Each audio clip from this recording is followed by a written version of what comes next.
হচ্ছে আমরা যদি প্রথমে আমরা যে কাজগুলো করব সেটা হচ্ছে নৈর্ব্যক্তিকগুলো সমাধান করার চেষ্টা করব। তো চলো নৈর্ব্যক্তিকগুলো সমাধান করি। নৈর্ব্যক্তিকগুলো সমাধান করতে গেলে আমাদের প্রথম যে প্রশ্নটা দেওয়া আছে, তোমাদের দেখো বইয়ের 1 নম্বর প্রশ্ন দেখো। বইয়ের 1 নম্বর প্রশ্নে দেওয়া আছে cos theta ইকুয়াল হাফ হলে cos theta ইকুয়াল হাফ হলে cot theta ইকুয়াল কত? দেখো cos theta ইকুয়াল যদি হাফ দেওয়া হয় তাহলে cot theta ইকুয়াল কত? দেখো তো এটা আমরা যে এক অধ্যায় শিখছি কিনা? এক অধ্যায় যদি শিখি তাহলে আমাদের এই কোণটা যদি থেটা হয় তাহলে এইটাকে কি বলবো? লম্ব, এটাকে কি অতিভুজ, আর এটাকে ভূমি, নাকি? এখন দেখো আমাদের এখানে cos theta সমান আমরা কি জানি? ভূমি বাই অতিভুজ জানি কিনা? তাহলে ভূমি এর মান কত? 2, অতিভুজ কত? সরি, আমাদের cos theta সমান হচ্ছে ভূমি বাই অতিভুজ, তার মানে ভূমি 1, অতিভুজ কত? 4, সরি 2। তো অতিভুজ যদি 2 হয় তাহলে এবার আমরা পিথাগোরাসের সূত্র অনুসারে কি লিখতে পারবো? এইটা সমান আমরা লিখতে পারবো কিনা? 2 স্কয়ার মাইনাস 1 স্কয়ার। যেহেতু তাহলে এটাকে যদি আমরা x ধরি তাহলে x স্কয়ার ইকুয়াল এটা, তার মানে x ইকুয়াল কত পাবো? 4। তাহলে 4 মাইনাস 1 হলে 3। তাহলে রুট করলে কত পাবো? x ইকুয়াল কত? √3। তার মানে এটা হচ্ছে √3। এখন দেখো, এখন cot থিটা ইকুয়াল আমরা কি জানি? cot থিটা ইকুয়াল আমরা জানি ভূমি বাই লম্ব, নাকি? ভূমি বাই লম্ব ইকুয়াল হচ্ছে কি হয়? cot theta. তাহলে ভূমি এখানে কত?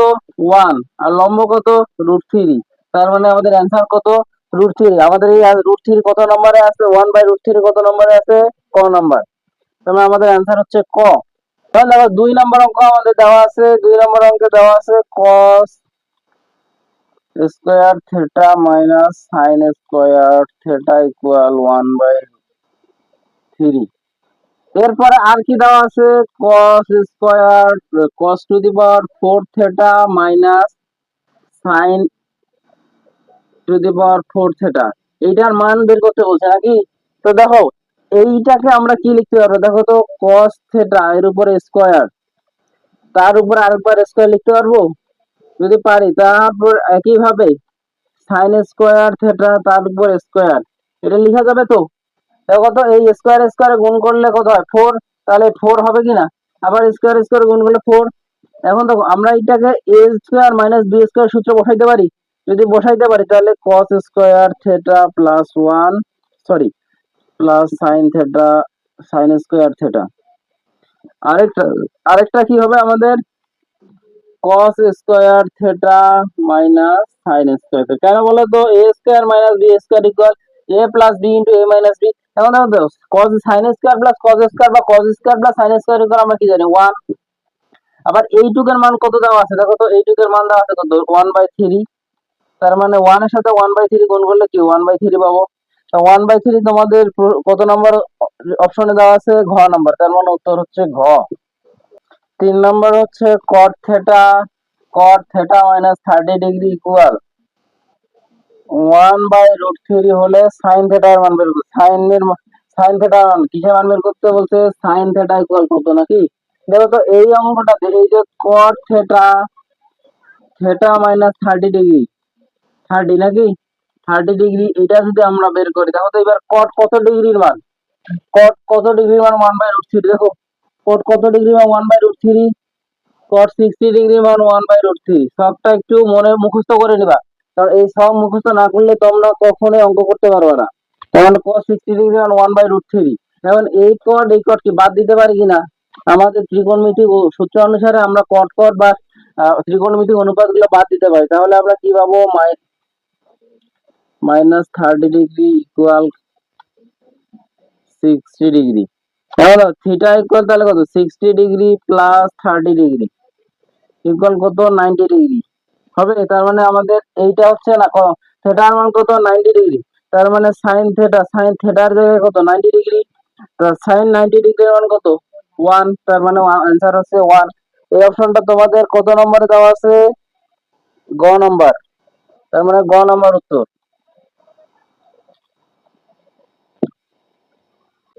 দেখো 4 নম্বরে কি দেওয়া আছে?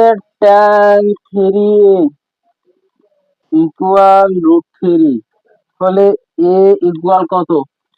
tan 3a ইকুয়াল √3 হলে a ইকুয়াল কত? তা tan 3a দেখো, tan কত ডিগ্রির মান 3, tan কত ডিগ্রির মান √3, 60 ডিগ্রি। তাহলে tan 3a ওই 4 নম্বরের মতো tan 3a equal tan 60 degree হবে তো নাকি? তাহলে এই অনুপাত ত্রিকোণমিতিক অনুপাত বাদ দিতে পারি আমরা ত্রিকোণমিতিক সূত্র অনুসারে। তাহলে এবার লিখতে পারবো 60 ডিগ্রি লিখতে পারবো। যদি লিখতে পারি তাহলে a দিয়ে 60 ডিগ্রিকে ভাগ দাও, সরি a দিয়ে না 3 দিয়ে 60 ডিগ্রিকে ভাগ দিলে কত পাবো? 20 ডিগ্রি। তাহলে a এর মান কত পাইলাম? 20 ডিগ্রি। এটা কত নম্বর অপশনে আছে? এটা তোমাদের এর মান 20 ডিগ্রি হচ্ছে গ নাম্বার অপশনে আছে, তার মানে উত্তর হচ্ছে গ। এর পরের যে অঙ্কটা আছে, এর পরের অঙ্কটা হবে কত?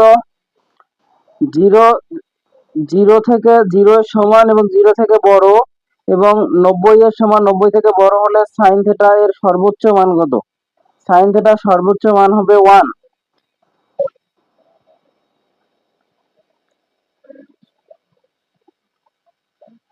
কেন বলো তো? সাইন থিটার সর্বোচ্চ মান কত? 1। এবং এটা কত থেকে হতে পারবে? সাইন থিটা ইকুয়াল, এইখানে থিটা ইকুয়াল যদি হয় 90, থিটা হবে কত? 90 এর সমান, অথবা থিটা হবে 0 এর চেয়ে বড়। তো 0 এর চেয়ে যদি বড় হয় তাহলে কত থেকে শুরু হবে? 0 থেকে শুরু। তো 0 থেকে শুরু হয়ে সর্বোচ্চ কত পর্যন্ত যাবে? 90 পর্যন্ত। 90 পর্যন্ত মান গেলে কত থাকবে? 1। এরপরে যদি যায় সেই মানগুলো হবে মাইনাস মান। কেননা তোমাদের 6 নম্বর যে প্রশ্নটা দেওয়া আছে, 6 নম্বর প্রশ্নে বলা আছে এ বি সি সমকোণী ত্রিভুজের অতিভুজ AC ইকুয়াল 2 এবং AB ইকুয়াল 1 নাকি? AB ইকুয়াল 1 যদি হয় তাহলে কোণ ACB, কোণ ACB নির্ণয় করতে বলছে। ACB 30 degree. তাহলে কোণ ACB ইকুয়াল কত ডিগ্রি এইটা বের করতে হবে। মানে এটা হচ্ছে 30 ডিগ্রি দেওয়া আছে, এটা আমাদের প্রমাণ করতে হবে। তো এটা 30 ডিগ্রি যদি আমরা প্রমাণ করতে যাই, কিভাবে প্রমাণ করব? কোণ ACB, কোণ C সমান, তাহলে এটা অনুপাত আমাদের দেওয়া আছে, এইটা কি লম্ব আর এটা কি হবে?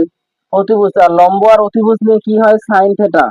তাহলে সাইন থিটা ইকুয়াল আমরা কি জানি? লম্ব বাই অতিভুজ, তার মানে হাফ।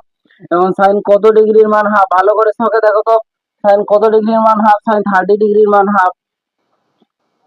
সাইন 30 ডিগ্রির মান হাফ, তার মানে থিটা ইকুয়াল কত ডিগ্রি? 30 ডিগ্রি। মিলছে? যদি মিলে যায় তার মানে 1 নম্বর ঠিক। এরপরে tan A equal 45, tan A equal √3।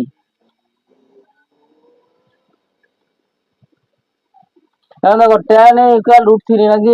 তাহলে দেখো এইটা যদি হয় 90 ডিগ্রি, এইটা যদি হয় 30 ডিগ্রি, তাহলে এইটা কত হবে? 60 ডিগ্রি হবে কিনা? কেননা সমকোণের কোন ত্রিভুজের 3 কোণের সমষ্টি কত? 180 ডিগ্রি। তাহলে ওইটা কত হবে? 60 ডিগ্রি।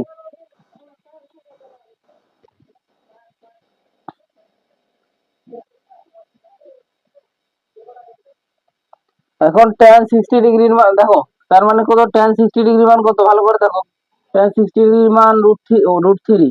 তার মানে এটাও কি সত্য কিনা?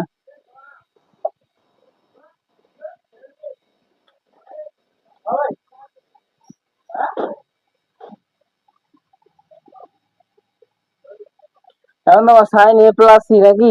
সাইন A এর মান কত পাইছি দেখো তো, A এর মান পাইলাম কত? 60 ডিগ্রি। আর সি এর মান কত? 30 ডিগ্রি। তাহলে 30 আর 60 যোগ করলে কত? Sign 90 degree. সাইন 90 ডিগ্রি সমান কত জানি আমরা? 1। সাইন 90 ডিগ্রি মান 1, কিন্তু এখানে কি দেওয়া আছে? সাইন 90 ডিগ্রি মান 0, তার মানে এটা কি রং? তার মানে আমাদের উত্তর হবে 1 ও 2 যে অপশনে আছে, গ নাম্বার উত্তর। তো 7 নম্বর আমাদের বলছে এ বি সি সমকোণী ত্রিভুজের, তাহলে এ বি সি একটা সমকোণী ত্রিভুজ যার এসি হচ্ছে অতিভুজ, বি হচ্ছে সমকোণ। অতিভুজ এসি ইকুয়াল 2 এবং এবি ইকুয়াল 1। মানে আগের অঙ্কটার মতোই, জাস্ট এখানে কি প্রমাণ করতে বলছে? 1 নম্বর অপশনে প্রমাণ করতে বলছে cos a equal cos c। দেখো cos a equal cos c, এটা কি সমান কখনো হবে? দেখো এই দুটা যদি সমান হয় তাহলে এইটার মান হয়ে যাবে 1। কেন? কারণ দুই যখন সমবাহু ত্রিভুজ হবে তখন কোণ ভূমি সংলগ্ন কোণটা হবে সমান, কিন্তু এটা কখনোই সম্ভব না, তার মানে এটা প্রথম অপশনটাই বাদ। এরপরে দেখো, কেননা এটা আমরা এবার যদি প্রমাণ করে দেখি, কিভাবে প্রমাণ করব, তাহলে 2 - 1, 2 এর উপর স্কোয়ার, 1 এর উপর স্কোয়ার, রুট ওভার, তাহলে 4 - 1, এটার মান পাবো কত, √3। কিন্তু √3 আর 1 কি সমান, তার মানে এটা প্রথম অপশনটা ভুল।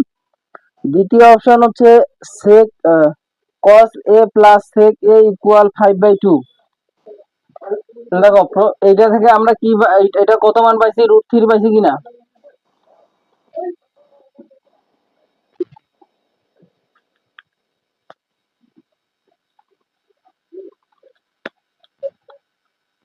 এটার মান কত পাইছি, √3।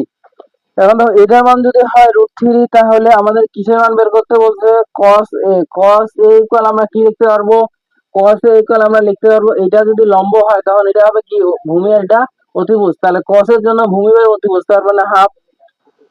এরপরে আমাদের আর কি দেওয়া কি বের করতে বলছে, sec, তা cos এর বিপরীত কি হবে, sec, তার মানে 2। তাহলে এই দুটো এবার যদি যোগ করি তাহলে আমরা কি পাবো, 1/2 + 2, তার মানে হচ্ছে 1, সরি নিচে লসাগু 2, তাহলে 1 + 4 ইকুয়াল হচ্ছে 5/2, তার মানে এটা কি সত্য। এরপরে tan c বের করতে বলছে, tan c যদি আমরা বের করি, tan থিটা ইকুয়াল কি sin থিটা বাই, tan সমান কি লম্ব বাই ভূমি নাকি, তা লম্ব হচ্ছে কত 1 আর ভূমি কত √3, তার মানে 1/√3, তার মানে এটার অপশন হচ্ছে 2 ও 3, যে অপশনটা আছে, তার মানে এটার উত্তর হচ্ছে খ নাম্বার। আশা করি তোমরা এই পর্যন্ত বুঝতে পারছো নাকি। এখন আমরা চলে যাব আমাদের অঙ্কে।